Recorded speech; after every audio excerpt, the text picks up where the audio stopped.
Hi, no more gym, no more crazy workout. Recently divorced mother of 2 loses 71 pounds with morning ritual. Before, after pics she lost 71 pounds, now she looks like an attractive lady.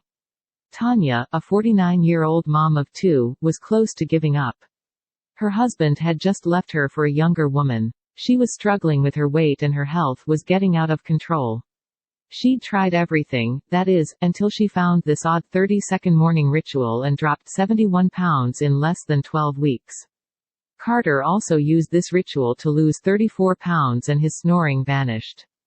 Deborah, who was scared that her husband didn't see her the way he used to, lost over 56 pounds and now she's reported her husband can't keep his hands off of her. I can't wait for you to see their incredible transformations yourself. Odd 30-second morning ritual helps mom of 3 lose 71 pounds. Click the link below to get instant access.